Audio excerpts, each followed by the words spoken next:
Hi, I'm Robert Height, President and CEO of the Glendale Chamber of Commerce, and today I'm honored to be sitting here with Yvonne Connect, who is on our Chamber Board and the Chair of our Public Policy Committee, as well as Council Member and Vice Mayor Jamie Aldama. Welcome.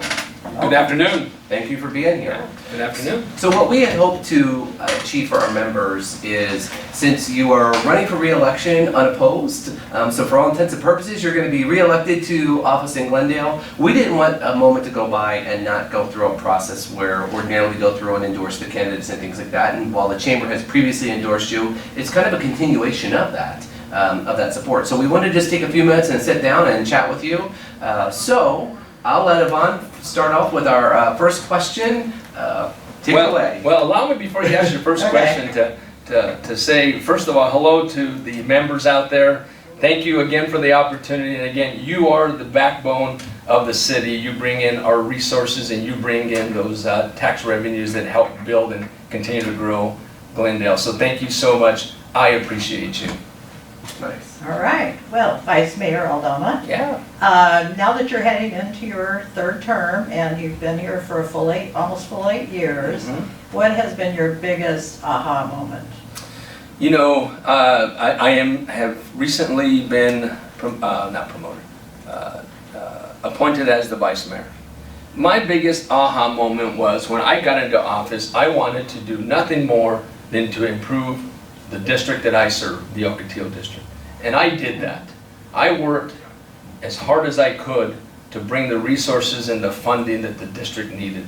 I did that for several years. What I focused on was singular. I focused on the Ocotillo district.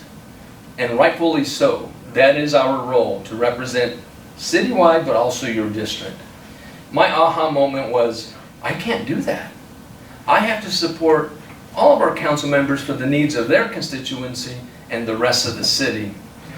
That aha moment was important for me because what it did was it brought me to become a better council member to support our residents that are outside of my district. And when I did that, guess what happened? I started to get support from the council members for the resources and the funding we need in our district. And that was the biggest change for me. Look, I served on many boards and commissions and a governing school board member before coming on as a council member, so I knew some of the decorum, but you learn pretty quickly when you get on the council. You learn. We don't know it all, and you start learning the process. So I would say the aha moment was sometime in 16, 17 when I thought I need to support the city as a whole. So that's what I'm continuing to do. Oh, that's good. Yeah. Good aha moment. It's interesting because just everyone sees it from a different lens. That's correct. So then another question we have for you is, what do you hope to see in your next term accomplished? What do you hope, as you look into Jamie's crystal ball for whether it's the district or the city, what are you looking to do? So let's take the district first. So I just talked about how we being the Ocotillo district residents and myself now have the attention of our city manager, his staff, and the mayor and the council to say, yeah, we have a district, the oldest district in the city, and it's a bit run down, and yeah, the vice mayor is correct, it needs some attention. So I want to continue on that theme. I want to continue to bring the needs to the council for the district. I want to improve the district. We're getting there, but we have a long way to go. So I want to continue to do that. The city has embarked on quite a bit of building the city. The economic development has just gone through the ceiling. I want to continue that. However, I'm going to want to step very cautiously and make sure that our finances are as such that we don't get back into a time where when the economy did fall apart, that the city followed suit. Not because of non-prudent measures, but it was an economy that drove the city down. And so I want to continue to shore up the city. I want to continue working with our residents. I want to continue working with our council members and the mayor. I want nothing more than to improve the city. And one thing I want to do that's in relation to the Glendale Chamber of Commerce, I want to continue to support our small businesses. Again, they are our lifeline and our backbone to the city. And I want to make sure they know that they are welcome in Glendale. And if you have a business, we have a partnership with the Glendale Chamber of Commerce. And we have an economic development team that wants you to be here. We want to welcome you, and I want to continue those things. That's awesome. One thing too, I know you worked hard on, and I'm happy that you got O'Neill Park upgraded, have the splash pad. That was important to you. Is there anything that you wish you had accomplished that you have not been able to at some point? Yeah, and that's a great question. You know, O'Neill Park was something that I didn't do on my own. I've had personal to you, though. It's personal. It is very personal. Oh, it's very, very personal. We finally got it. The council finally, as I said, yeah, that's important. We need to get it fixed, and we have. There are two other facilities that we are going to remodel as a result of council supporting it.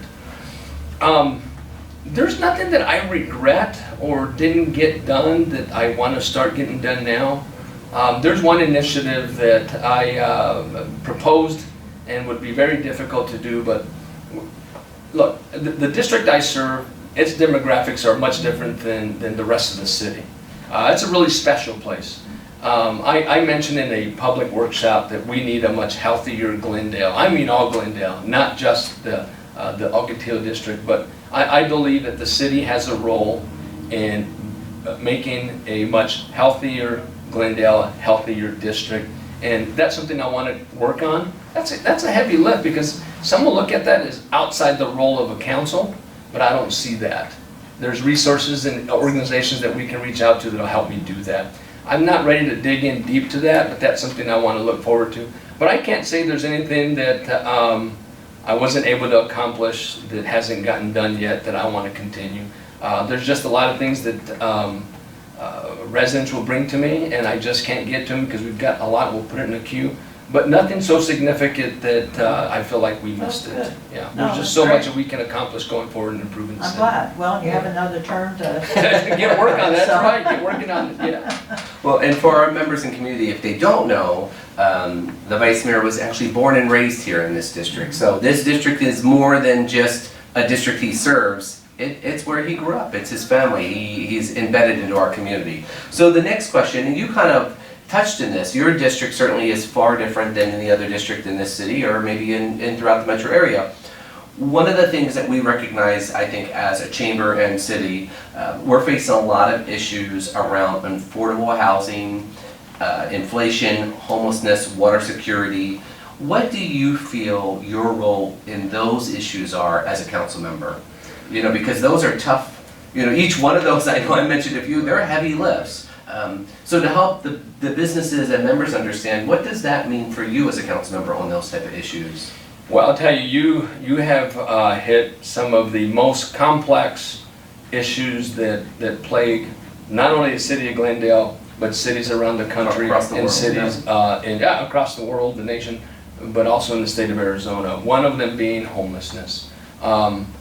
You know, we have such an increase of homelessness in downtown Glendale, more than we've ever seen before. Part of it is because we have such a quaint downtown. It is very comfortable for us. Could you imagine if you had nowhere to live? This is where I want to be because it's safe. It is very complex. There are some laws in place that prevent the city from just moving people. And look, frankly, we don't want to just move people. That's not the kind of culture we want to instill in the community. But there are several laws that prevent us from doing anything at all. So I would say the role we play in that is we need to look at our policies. We need to start working with regionally with other cities. What are they doing? I think we need to work together. I don't believe any one municipality has the answer. I think as the West Valley, we need to work together and how we're going to work with each other to, and I'm not going to say eliminate, reduce, and manage. I don't think we'll ever eliminate homeless. No. The second topic you brought up is probably just as complex, but not as, but that's affordable housing, which if there's no housing, that becomes homeless families, right? And so I've been working with some but developers who can use tax credits and federal dollars, leverage that, and bring projects to Glendale. We've already built one in the district and folks are living in it. There's another one proposed and it's gone through the city process and planning department, and that's on the corner of 67th Avenue and Glendale Avenue. That's a really large, affordable / market apartments, multifamily that'll help reduce the need for folks to live. But Glendale needs to spearhead and change some policies that help them. Gotcha.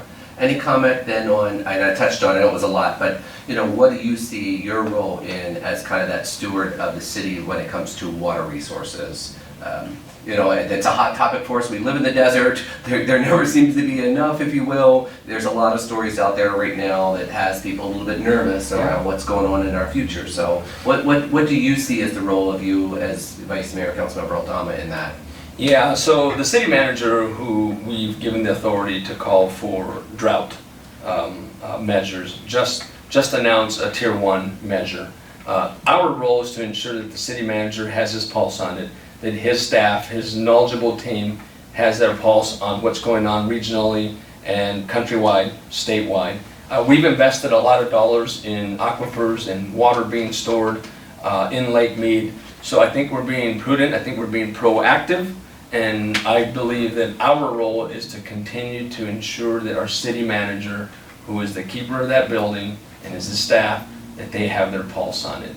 And I feel that's our role. We have a few council members who are on committees that serve. I think that's really important that we have representation on those committees and those groups to bring that information back.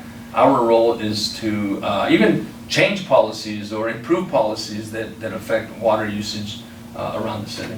Do you see the city, I know they have the water service department, they do a robust job of managing and handling it all. And I saw, there's some cities around the valley who have, again, whatever that role is, but kind of have adopted that water cop, if you will, that works for the city, that really has gone around educating and working. Do you see that as something in the future that we might look towards? So I'll answer the question face value. I don't see it because we haven't talked about it. But some of the greatest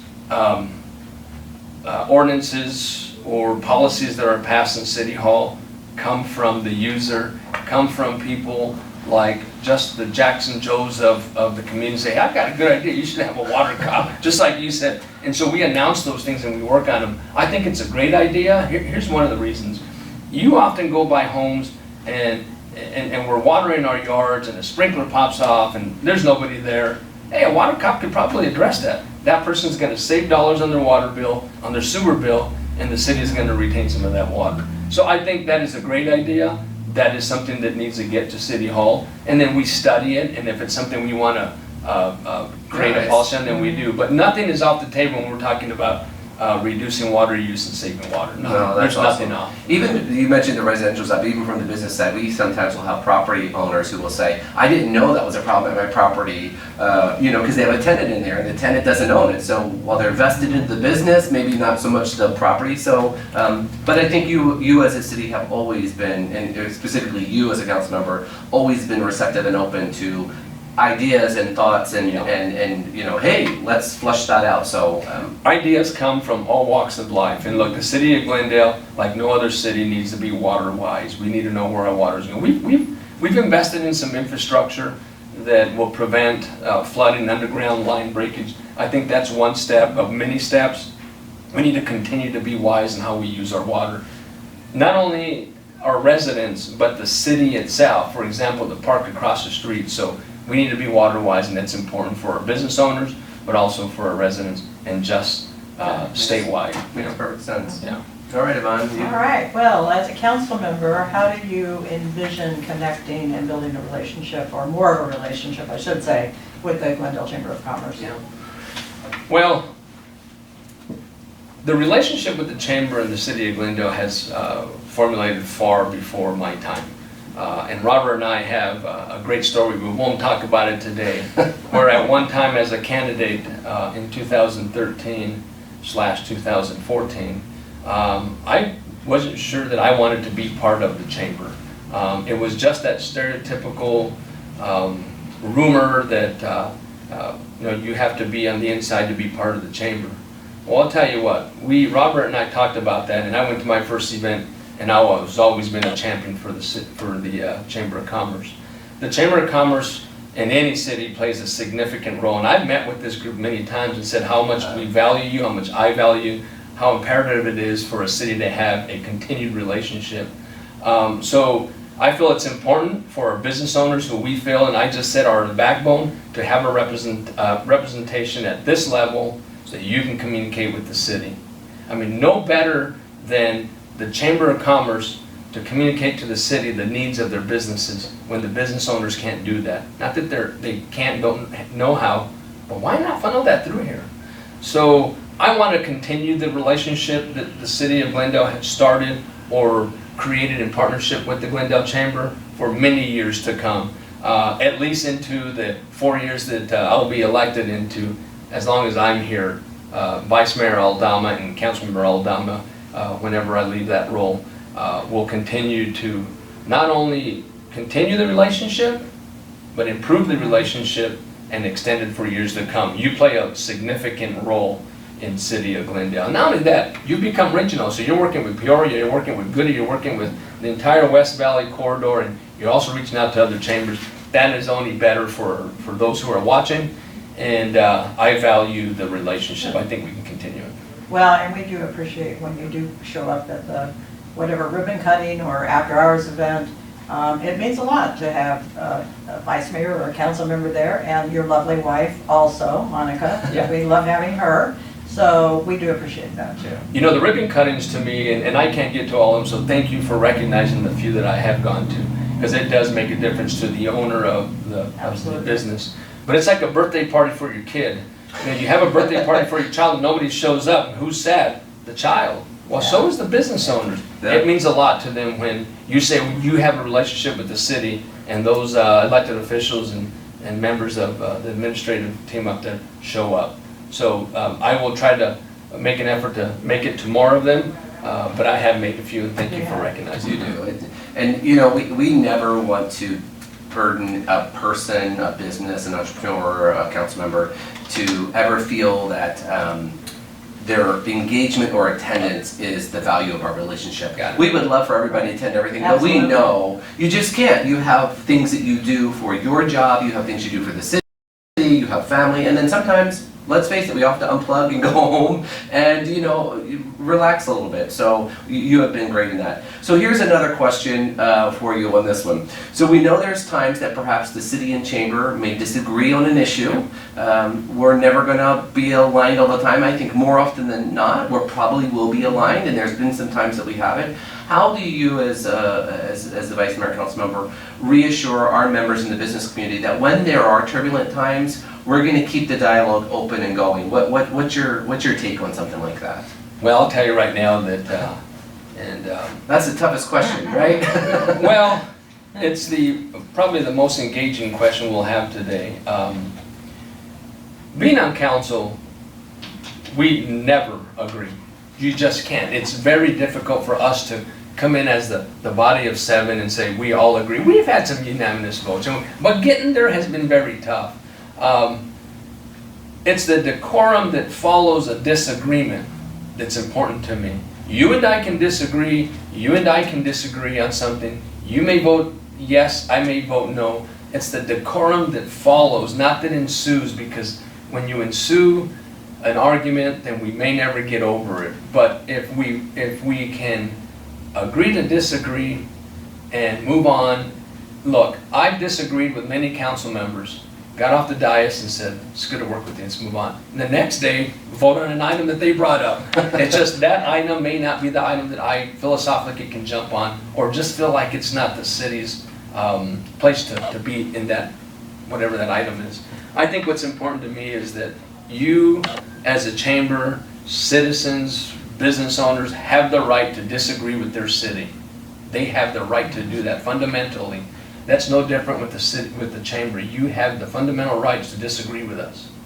It's how you deal with that with the city. More important to me, because I'm a representative and elected official for the city of Glendale, what's important to me is how we react to that disagreement. Look, we need to sit down and we need to talk and we need to say, I am not happy with your phone call or whatever it is, and let's talk about it. And when we're done, you go back to your building, I go back to my building, and we'll continue to support each other. I think what's most important to me is how we deal with disagreements, and we learn every day. We do. I think, and you know, I would say that for any time we as a chamber have had a differing point of view than perhaps collectively the elected body, it doesn't come from ill will or in the future I don't ever think it is. It comes from the passion and the intensity of everyone is on Team Glendale. We may not be city employees, but we're all on Team Glendale trying to champion, capitalize on what we know and appreciate, and then continue to make it even better and keep those things that we like in place. So a lot of times it comes from that inner fire in all of us, you know, and then things do happen, but that. There's many ways that individuals want to and have input on how to improve the city. There may be an item you may come and speak to and say, I don't agree with you. There may be 10 more people that agree with me, and we decide to vote on that. Fast forward, you may see that improvement come to fruition. You may later come on board and say, you know what, I was wrong about that. That didn't work out. That was just my philosophical way of thinking at the time. That's why I say you have truly the fundamental right to disagree. You two may have a different way of how you see we should do things with business owners that improve them and help them being successful in the city than I do. I might get us there with my way, and you may get yourself your way. Someone is not going to have their way. Again, how do we handle that? Pick up the phone and call somebody. And look, it's great to pick up the phone and call someone, and you may still not agree. It's just, let's agree to disagree and swap away. That's right. Yeah. Let's continue a relationship. So we have 3 more questions for you. So And I do want to revisit one, but we'll mention we got time that. for that. So I'll circle back because there's one that Yvonne has added into the other 2 council Okay. members. But the one question before she asks hers would be, is there any way you as the Vice Mayor, Councilmember Aldama, would like to see the chamber working closer or better with you as we move forward? Is there anything that you would like to see from us as a chamber? Yeah. I want to see you, the chamber, continue your relationship with us. If there's ever a time where you feel like maybe that relationship is stretched, not only can you contact me, I'm sure you can contact other council members, but pick up the phone and say, I feel uncomfortable. Can we better and rekindle this relationship? I want no more than a chamber who can continue to help who I said is our backbone. You, the business owners of Glendale, you have a role in that, and I want you to continue to do that. I want you to continue to, my expectation, if there is any, would be that the Glendale Chamber of Commerce continues to have a relationship with economic development. Continue to work with those developers who are coming in. Showcase the city as you know it. You know the city well. Work with our economic development. Work with your elected officials. I am not going to speak for elected officials, I'm going to speak for the Vice Mayor. I feel that there's a fundamental right for the Glendale Chamber of Commerce to contact their elected officials and ask them questions and dialogue with them. So I want you to continue to do that. You have that ability to do that with me.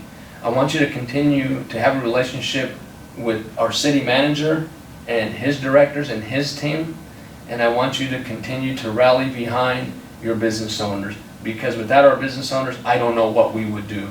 Without you, the city can't operate. So I would say continue to do those things, and if you feel like there's improvement to that, feel free to improve. But I want to see you continue working with the city going forward from today. No, and we appreciate that. I think our members, you know, those that don't get out to all the events, it's important for them to know that, you know, we have that connectivity, and when we, you know, are all celebrating a moment, we're all happy and celebrating, but then there's those tough conversations. But it's always helpful for us to know as a chamber how we can work with you, and it's not just in this moment, you know, at any time. We want to continue to work closely with you and the administration, whether on the staff side or elected side, because there's more to gain out of the Glendale Chamber of Commerce and the City of Glendale working in tandem. Sometimes we're in different lanes, sometimes we're in the same lane, we're merging over. I always say, let's put our blinker on and merge over. But, you know, it gets blurred sometimes, but, you know, it's important, and I appreciate that. You know, we not only want to provide you feedback, but we also want your feedback as well. So thank you for that. So Robert, you and I meet on a regular basis. Yes. We have a standing meeting. I want to encourage you to continue doing that. And look, at the end of the day, the city needs organizations like the Chamber of Commerce who can do things that we don't do. One of those things is, we just talked about it, the ribbon cuttings. We do some, but we don't do them on a regular basis. And I can tell you, some of the business owners, when you invite me to those and I talk to them, that is one of the greatest days of opening their business, is that I've got people here from the chamber, people here from the city celebrating my success and encouraging me to get better. The city can't do that at the level that you do and your team. So just take that piece away, and we've already missed a piece in supporting our business owners. So I would say continue to do that. You have a significant role, and your role is expanding a little more because you're working on some things that typical chambers don't. That's a good thing. You're diversifying your services to the business owner. So No, I'm excited. All right, Yvonne has All right. Oh, boy, this is drum the roll. tough question for everyone. Drum roll, please. But, as you will know, and your constituents, a lot of people don't even understand what the council does, or what a council member is, or what the mayor's role is, or the city manager. They just don't understand it. So, how would you explain? What is your job description? How would you explain it? That is such an appropriate question, and it's appropriate for today. I just spoke to about 100 high school students this morning on that exact Really? question. Good. Yeah. It was a leadership course for these students. It was for sophomores, juniors, and seniors. So I had the privilege of answering this question in a forum with a bunch That's of, wonderful. to be future leaders. I won't go through the whole spew I did because I shared with them where I come from, where I'm at, and where I feel I'm going. But the most significant role that a council member has, whether you're the mayor, vice mayor, or council member, is that we do a couple of things. We hire, and unfortunately at times, hopefully never fire the city manager. We are responsible for selecting a person who can be that CEO. That's significant because that's the person who's going to run the city. Number two, we adopt a budget. We work with our city manager to create that budget. It's his responsibility to bring it to us. We help craft it, and we adopt it, and we pass it, and then we give that dollars back to our staff to run the city. Those are the two most fundamental things we do. Along the lines, and just as important, is we create policy and ordinances that help run the city, but also ordinances that improve the city and for residents and citizens in their neighborhoods, such as curfews for amplified music and stuff. We set those so that we have a better quality of life. So those are some of the things that a council member does, and one of the most important things that a council member does, in my opinion, is you need to be a listener.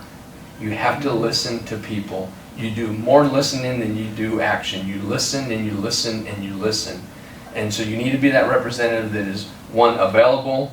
You can help navigate the system for those who don't know how to navigate. If you ask me, it's real simple. Oh, yeah, just call someone. People don't know that. They don't know that. They don't know No. that. So you help navigate the system for our citizens and our business owners. Some business owners don't know where to get their license, where to pay taxes. They don't know this, and the chamber comes to play in that.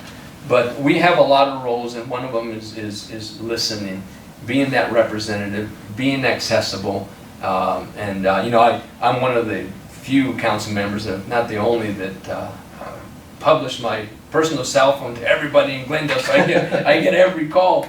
My district's a little different. My district, my office gets calls from residents who have a need of a cooler, an air conditioning unit, or a vehicle that broke down. No, the city doesn't play a role in fixing your car, but can I pick up the phone and influence a business owner to say, hey, can you help out? And we have many people in the chamber that do that. And then we have many business owners that say, yeah, you know what, I have access to a cooler and I can get that on that roof for that elderly person.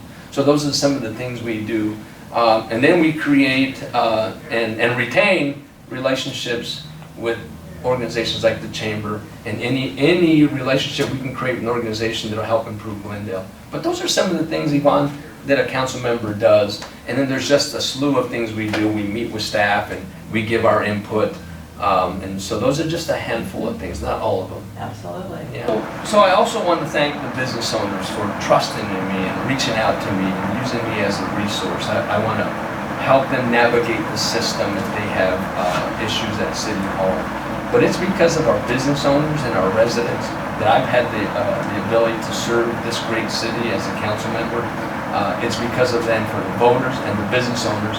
And I want to thank the Glendale Chamber of Commerce for endorsing my campaign the last two elections. And I realize because there are no opponents, I'm running unopposed, that the process has slightly changed. But that's why we're here today. You're allowing me the opportunity to share with you. But thank you, I appreciate it. I do want to revisit a question that Yvonne had on if there's anything that I left behind or something that I want to continue working on. Just before the pandemic, and then I continued it in the pandemic, but we just couldn't because we had to just get back to locking ourselves behind doors. There is one issue with regard to the city on how we do business. We have millions of dollars of contracts for paving, for concrete, we put out a lot of dollars for projects. One thing we are not doing well, and I brought it up to city staff, and I brought in a group of individuals. I believe Robert may have been on that committee. And it was a group that I put together, I formed, and I want to go back to that. It is one, Yvonne, that I was not able to finish. And it's, we need to diversify the way we are awarding contracts, specifically to minority business owners or women-owned business owners, veteran-owned business owners. You too have the opportunity to work with the city and hopefully have an award of a project to you. Just because you're disabled, you're of color, you're a woman, and you're a veteran, there should be no hindrance in you doing business with the city of Glendale. And I want to continue that task. Our city manager was on board, and he allocated some directors to me. My office staff and I worked with some individuals, Robert was among. We need to look at how we do business. We need everybody to have a fair opportunity. If that means that those sub-minority groups need to have some type of point score that helps them just to level the playing field simply because they may not have the access that others do, that I want to be the councilor that helps them get there. I think that we have a lot to offer by way of awarding contracts, but everybody should have a fair shot at those. And I want to continue that. Robert, you joined me a little bit, and I want to get back to that. I am working with some other organizations that feel like their cities are lacking that. And so that's one that I didn't get to finish. I started, but I want to go back. Very good. The city, it's hard to, I shouldn't say it's hard to procure with the city, but if you're not familiar with the procurement process and how to do business in the city, you need to have an opportunity to learn how to do that. Well, one of the things since you brought that up, so I'll add on to it then for our members, because anytime we can support a Glendale business, you know, it's what we want to do. And if it's not Glendale, then it's West Valley. If it's not West Valley, it's Phoenix. If it's not Phoenix, it's state. You know, we always kind of want to go in that order. And I know there are some rules that parlay to that. So hopefully part of that conversation can also be about when the various directors have that discretionary number that they can spend up to without seeking it out for bid. Correct. That we're really looking at Glendale businesses, whether they're chamber members or not, because at the end of the day, we want Glendale businesses to thrive and survive. So hopefully that can be part of that conversation. I know we've talked about that before, but you know, we don't want to break any rules or state, you know, regulations, but when someone needs 50 bottles of water, I guarantee we have a great Glendale business that can provide that. And that's a trivial example, but you know, there is that discretionary number and below that can be done, and those can add up to be many, many dollars spread out in many areas in different buckets. My employer, part of my position with my employer, I have to procure services and goods. That procurement system is the same system the city uses. So what you're speaking to is $5,000 and less. You don't have to bid. You can just go buy wherever you want from whomever you want.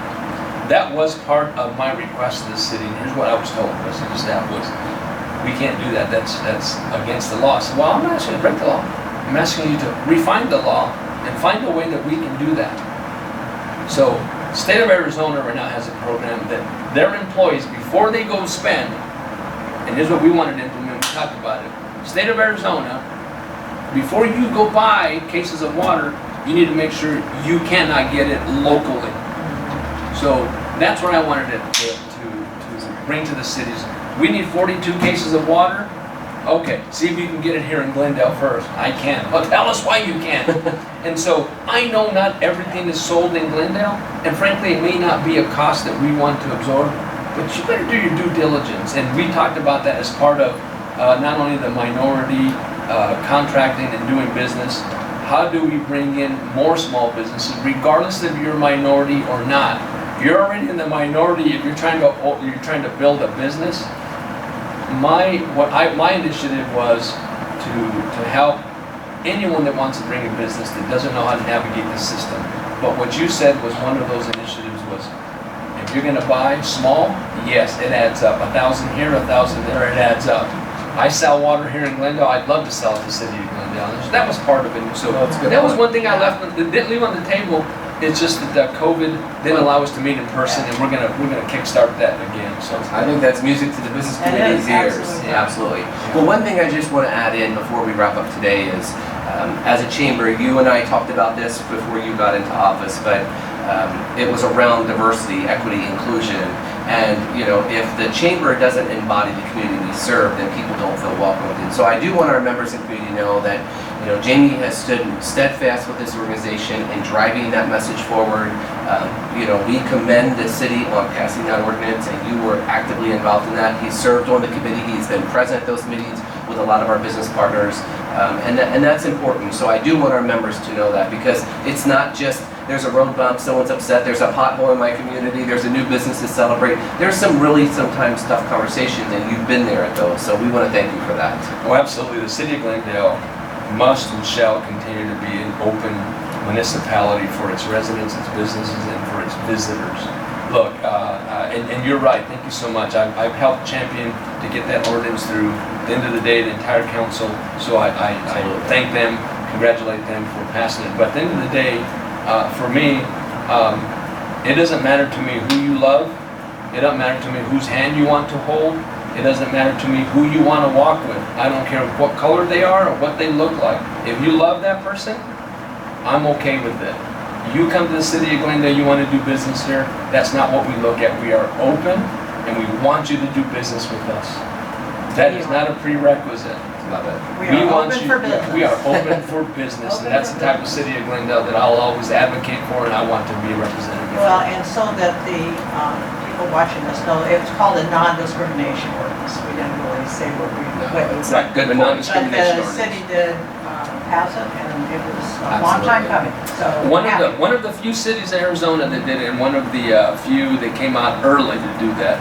And again, you know, I helped champion that, but again, I want to thank the council for saying 100% that it takes a council to say unequivocally, this is what we want to do, and the council did that. And it was a 7-0 vote. 7-0 vote. You can't get better than that, Can't get better than right? that. Well, we want to thank everyone for tuning in and for this conversation with Yvonne, Jamie, and I. And we want to ask for you, as our members and community, to continue with us as the Glendale Chamber to support Jamie in his election or re-election rather, to the city of Glendale. So with that, we hope you have a wonderful afternoon, and thank you very much. Thank you. Bye-bye.